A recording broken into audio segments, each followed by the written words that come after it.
quand je dis qu'on se ressemble, et c'est aussi quelque chose qui est cher à nos élus respectifs, au gouvernement écossais et nos élus de la région Bretagne, c'est qu'effectivement on partage aussi quand même une certaine culture celte. Donc SDI a pour priorité effectivement d'accompagner ces sociétés bretonnes à explorer le marché écossais. Et puis la deuxième priorité, c'est d'accompagner dans l'autre sens les sociétés écossaises qui s'intéressent au marché français et au marché breton.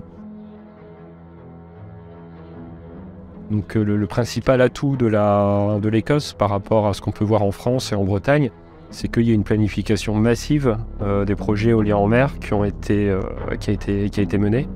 Donc à travers cet appel à projet qui s'appelle ScotWind. L'objectif de la filière éolien flottant, c'est aussi de réduire les coûts. Et là encore, il y a des synergies très importantes entre Bretons et Écossais.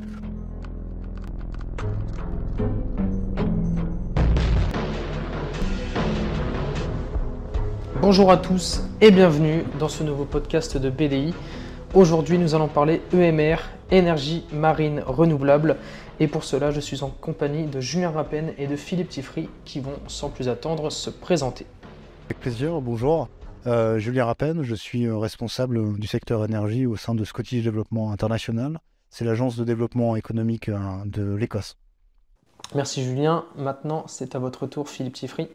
Ouais, bonjour, donc je suis chez Bretagne Développement Innovation, donc en charge des sujets énergie marine renouvelable, et donc à ce titre, j'anime Bretagne Ocean Power, donc, qui est le bras armé de la région Bretagne, sur le volet industriel pour les énergies marines.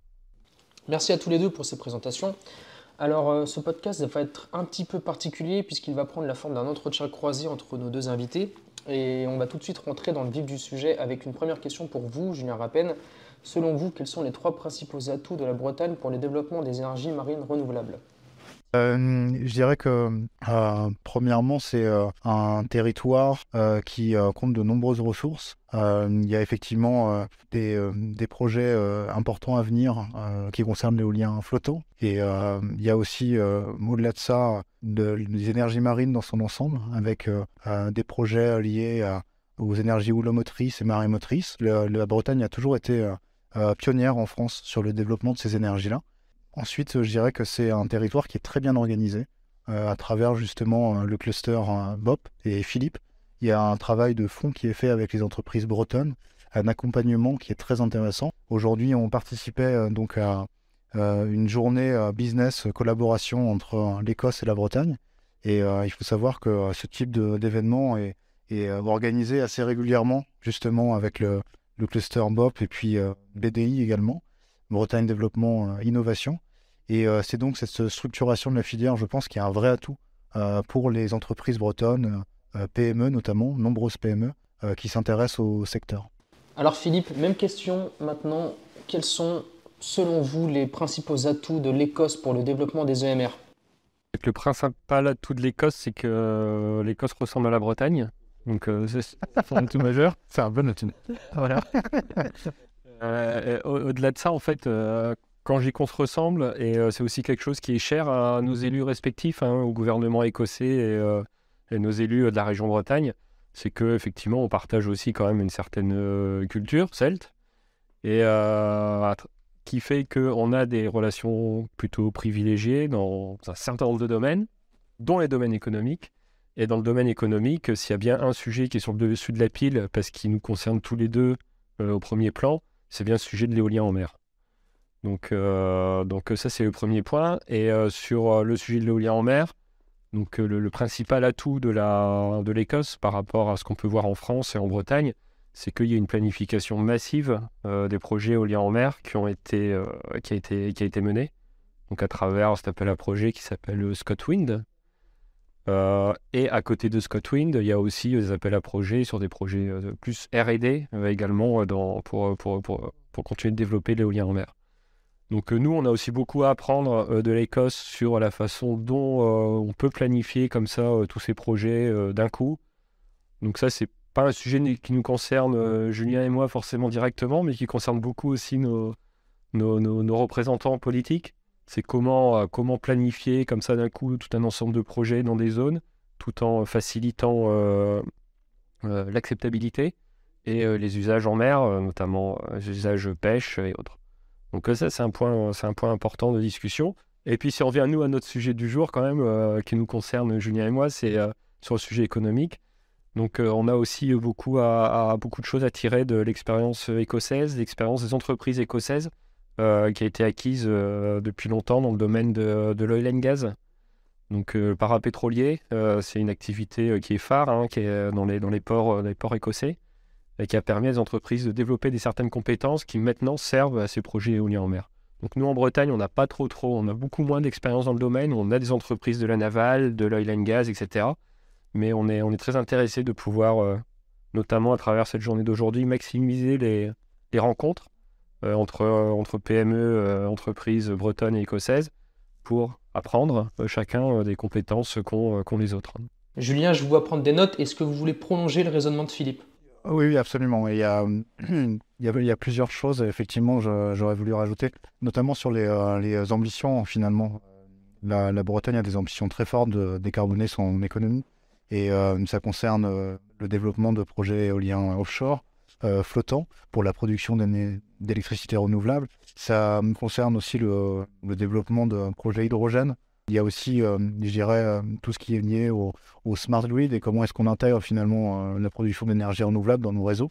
Et là, encore une fois, la Bretagne a toujours été à la pointe sur ces sujets-là.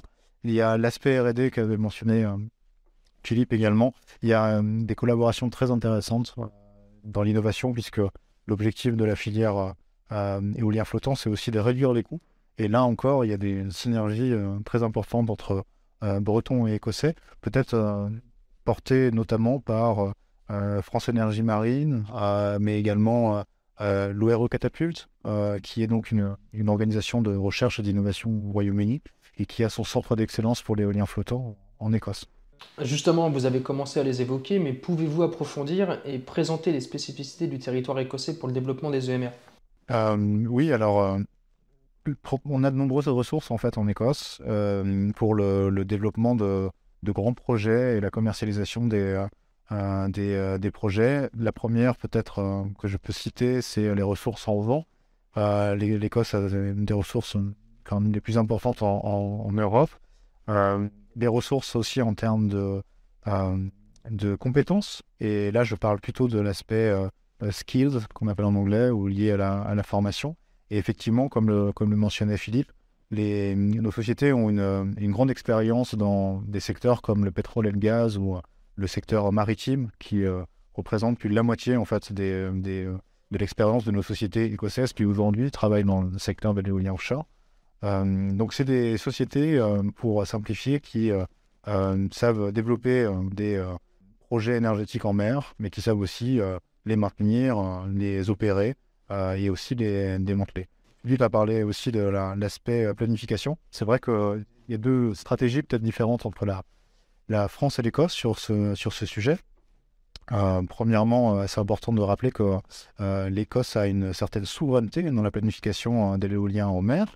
Une souveraineté qui a été acquise il n'y a pas si longtemps, finalement. Donc c'est l'organisation qui s'appelle le Crown Estate Scotland qui est en charge justement de attribuer, on va dire, ces projets. Et puis cette souveraineté permet à l'Écosse des développements rapides et massifs de futurs projets. Et ça aussi, c'est lié à l'expérience du oil and gas.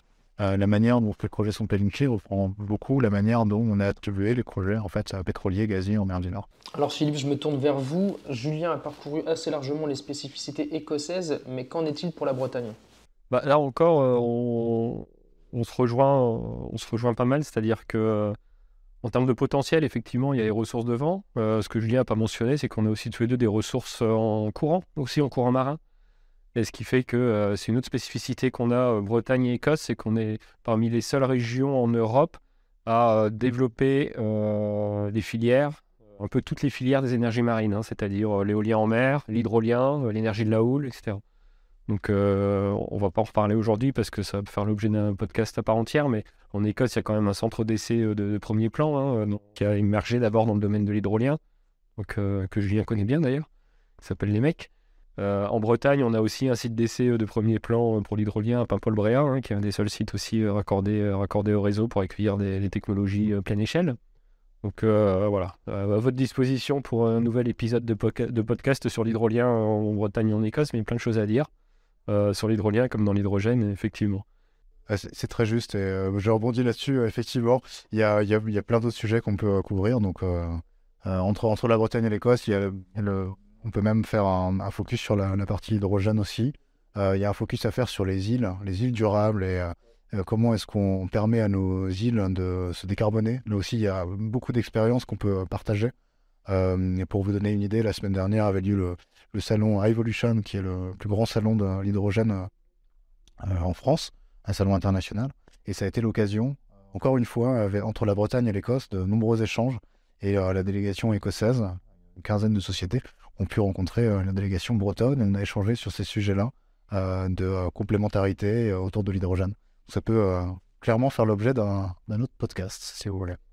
On va désormais parler supply chain. Alors Philippe, selon vous, quelles sont les opportunités ou les besoins identifiés pour la supply chain EMR? Alors, on a surtout beaucoup de besoins en Bretagne encore pour pouvoir développer notre supply chain. Aujourd'hui, on a identifié, on en a parlé tout à l'heure en conférence, on a identifié près de 200 entreprises en Bretagne qui sont positionnées sur les projets énergie marine. Mais ce qu'on constate, c'est que ces entreprises, elles sont souvent petites. Donc 90% de ces entreprises, c'est des PME, des TPE. Donc des entreprises qui ont certaines compétences, qui n'ont pas forcément la bonne taille critique pour pouvoir répondre à des gros appels d'offres. Et donc pour lesquels il va être nécessaire des fois de trouver des partenaires, en particulier à l'international. Quand on dit de trouver des partenaires, donc ça peut être à la fois des partenaires qui vont pouvoir les accompagner pour monter en compétences, pour pouvoir développer leur outil industriel, pour pouvoir obtenir des nouvelles normes de certification, ou alors tout simplement des partenaires pour faire du business ensemble sur tous les projets en Europe. Et donc aujourd'hui, là, dans la journée qu'on organise de rencontres entre entreprises bretonnes et écossaises, l'objectif, il est bien là, et de faire émerger des partenariats donc entre nos entreprises respectives pour les aider finalement à être plus fortes pour pouvoir accéder à ces marchés. C'est quand même des marchés qui sont... Le marché éolien en mer, c'est des marchés qui sont très complexes. Un projet d'éolien en mer, ça se chiffre en milliards d'euros de chiffre d'affaires. C'est des organisations contractuelles extrêmement complexes. On a un développeur, un énergéticien qui achète des gros lots à ce qu'on appelle des industriels de rang 1, qui eux sont des multinationales. Ces multinationales de rang 1, après, elles vont acheter plusieurs petits lots à des entreprises locales ou pas d'ailleurs, qui elles-mêmes, elles vont plutôt chercher un local. Donc voilà, quand on parle d'affaires pour les entreprises bretonnes, ça va être des entreprises qui vont être finalement en rang 3, rang 4.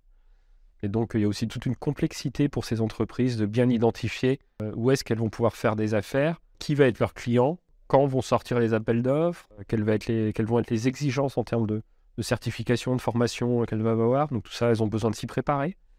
Et donc, c'est aussi pour ça qu'il y a ces structures d'accompagnement, SDI pour l'Écosse, Bretagne Ocean Power et tous ces membres pour la Bretagne, donc pour les accompagner à un peu mieux comprendre aussi quelles peuvent être toutes les contraintes de ces marchés, quoi. Merci Philippe pour la petite passe décisive vers Julien. On va rebondir là-dessus. Julien, que fait SDI pour la Bretagne pour le développement des EMR? Merci pour cette passe décisive. SDI, c'est l'agence de développement économique de l'Écosse. On a deux priorités. La première, c'est d'aider les sociétés françaises et donc bretonnes à se connecter à l'écosystème écossais. Et c'est exactement ce que disait Philippe, c'est-à-dire que pour justement aider ces sociétés à avoir plus de visibilité sur les marchés de demain, aussi à prendre des décisions d'investissement peut-être plus rapidement, parce que quand on échange avec les donneurs d'ordre et les développeurs de projets, il y a effectivement des décisions d'investissement très importantes à prendre pour la supply chain. Et effectivement, ces collaborations-là et le travail qu'on fait ensemble avec Philippe permet à ces sociétés-là d'avoir des informations clés qui vont leur permettre demain d'investir plus largement et parce qu'elles auront identifié un partenaire, un marché nouveau, etc., etc. Donc SDI a pour priorité effectivement d'accompagner ces sociétés bretonnes à explorer le marché écossais Et puis la deuxième priorité, c'est d'accompagner dans l'autre sens les sociétés écossaises qui s'intéressent au marché français et au marché breton. Et ce matin, on a eu des discussions très intéressantes avec des donneurs d'ordre et des développeurs de projets.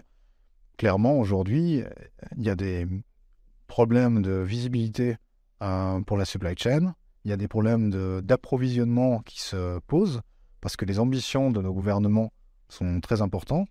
Mais en face de ces ambitions, d'un point de vue pratique, on va dire, on n'a pas forcément aujourd'hui les moyens de développer l'éolien offshore dans une telle ampleur qui a été annoncée par l'Écosse, mais plus largement en Europe. Et c'est là que la collaboration, en fait, entre pays, ou je devrais peut-être parler de nations quand on parle de l'Écosse, prend tout son sens, parce qu'effectivement, on a la possibilité de mettre en priorité, finalement, tous ensemble, avec l'industrie, les produits et les services dont on va avoir besoin demain pour développer les parcs éoliens offshore et les parcs éoliens flottants. Donc SDI a cette vocation-là, effectivement, de faciliter, on va dire, globalement, les collaborations entre nos différentes industries. Sinon, Julien, après ce qu'a exposé et évoqué Philippe pour la supply chain, pour le développement des EMR en Bretagne, est-ce que vous avez, vous, de votre côté, de votre vision écossaise, des choses à ajouter? Oui, en Écosse, on a effectivement besoin de fabricants, notamment pour le câble export, ce qu'on appelle le inter-array cable, donc le câble qui relie en fait les éoliennes entre elles. On a besoin également de sociétés qui savent fabriquer les sous-structures pour l'éolien flottant. Voilà, c'est des exemples. On a identifié comme ça des besoins pertinents. D'une manière générale, c'est en fait à partir du moment où on parle de réduction des coûts, ça veut dire que toute société innovante a un rôle important à jouer pour le développement futur de l'éolien flottant. Très bien, l'appel est donc lancé. Place désormais à l'inspiration. On va en parler dans le sens où les deux territoires peuvent s'inspirer l'un de l'autre. Alors Julien, comment selon vous la Bretagne peut inspirer l'Écosse pour le développement des EMR? Je crois qu'il y a des thématiques sur lesquelles la Bretagne est particulièrement avancée, ou en tout cas est en réflexion avancée. Moi, je pense surtout au travail qui est fait autour de la protection de l'environnement, de la faune et la flore marine. Et je pense également à tout ce qui est lié à l'acceptabilité des projets. Il y a vraiment, comme l'avait dit Philippe en fait avant, on partage énormément de challenges. Même la connexion au réseau est comment dire, un challenge partagé entre l'Écosse et la Bretagne. Donc je crois que tout le travail que la Bretagne a fait, notamment autour du programme SMILE, qui était un programme de développement des smart grids, je crois que ça aussi, ça a tout son sens quand on pense développement massif de l'éolien offshore. Merci Julien. Philippe, même question. Comment l'Écosse peut inspirer la Bretagne, selon vous? Moi, je trouve que l'Écosse est particulièrement inspirante sur le sujet de l'innovation. Donc, Julien, on a beaucoup entendu parler du mot innovation. C'est pas par hasard. Donc, en Écosse, il y a des choix forts qui sont faits en fait dans le soutien à l'innovation sur des axes qui sont stratégiques et prioritaires. Quand on parle du centre d'essai énergie marine EMEC qui existe depuis je sais pas combien de temps, des années, hein. Alors, j'ai pas la date précise, je suis désolé. Je vous déçois. Pour le prochain podcast, promis, je l'aurai. C'était le premier centre de R&D, les EMR en Europe en fait, hein. Et aujourd'hui, c'est ce qu'on voit aussi sur le domaine de l'hydrogène offshore. Je veux dire, il y a des appels à projets, ce sont des gros projets là qui sont lancés aujourd'hui en Écosse pour produire de l'hydrogène offshore, pour décarboner l'oil and gas aussi, enfin les plateformes oil and gas en mer avec de l'éolien en mer, etc. Donc ça, je trouve que c'est vraiment intéressant. On a beaucoup de choses à apprendre là-dessus. Donc contrairement peut-être à plutôt la culture qu'on a de soutien à l'innovation en France, qui est plutôt de soutenir un peu, de ne pas faire de déçus en fait, hein, de soutenir un peu tous les acteurs dans tous les sujets. Et donc, c'est bien. Du coup, on passe à côté de rien, mais on avance moins vite. Dernière question à tous les deux pour conclure. Philippe, je reste avec vous. Pouvez-vous dresser un petit état des lieux du marché des EMR en Bretagne? Donc, il faut savoir qu'on on est déjà en train de terminer notre premier gros projet en Bretagne, qui est notre premier champ éolien posé dans la baie de Saint-Brieuc, donc le projet d'Elmarine. Donc, c'est un projet quand même qui a fait travailler un certain nombre de PME locales.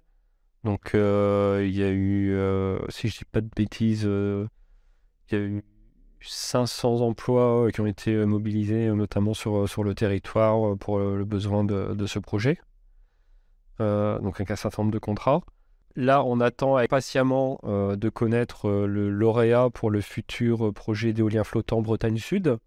C'est un projet qui n'a même pas démarré, mais qui prend déjà du retard, malheureusement. Donc, on espère maintenant connaître ce lauréat d'ici la fin de cette année.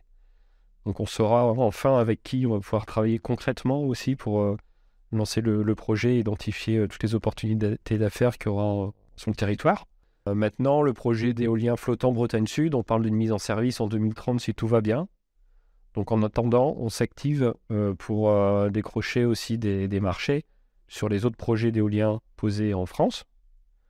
Il y a notamment les 2 projets de Yeux-Noirmoutier et Dieppe-le-Tréport qui viennent de se lancer. Donc on espère aussi pouvoir faire en sorte que nos entreprises puissent y contribuer.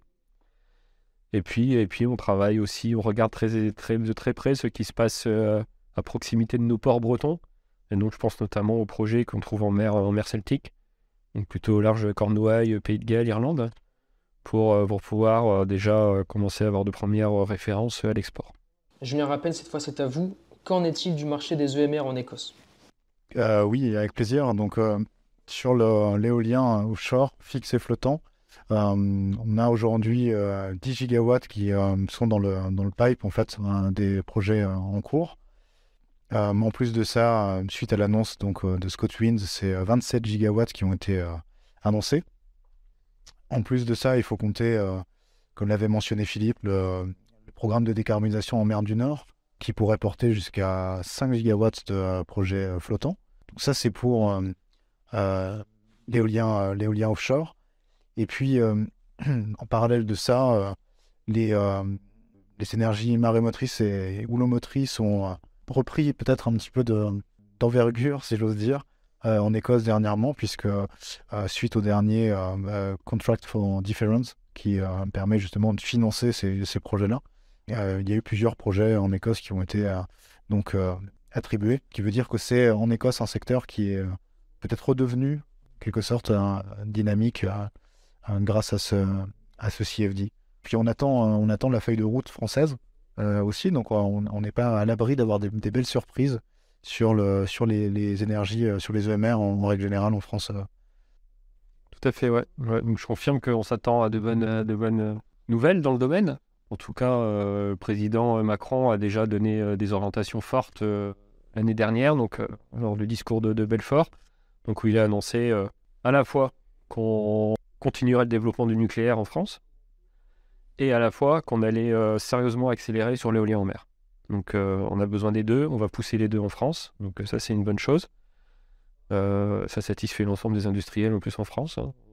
Pour une fois, on arrête de confronter le renouvelable au nucléaire, on a besoin des deux, dans une logique d'électrifier nos usages, de décarboner le pays. Et donc dans cette orientation éolien en mer, ce qui est annoncé c'est 40 gigawatts en 2050 en France, mise en service, donc ce qui est énorme. Et on s'attend à ce que sur la façade atlantique, Bretagne, on est pas loin de la moitié de ces 40 gigawatts. C'est le potentiel, peut-être moins. Mais voilà, donc c'est un horizon long, 2050, mais ça fait un volume quand même qui nous permettra de pouvoir envisager des activités très, très fortes, très, très pérennes à partir de, on va dire, 2028, quoi. Julien Rapenne, Philippe Chiffry, merci à tous les deux de vous être prêtés au jeu du question-réponse pour les podcasts de BDI. On a bien retenu l'appel du pied pour un podcast, mais cette fois-ci focalisé sur l'hydrolien et l'hydrogène. Merci encore à tous les deux et à bientôt.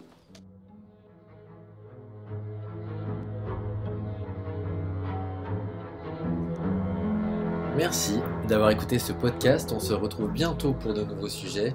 L'équipe de BDI vous souhaite une bonne journée.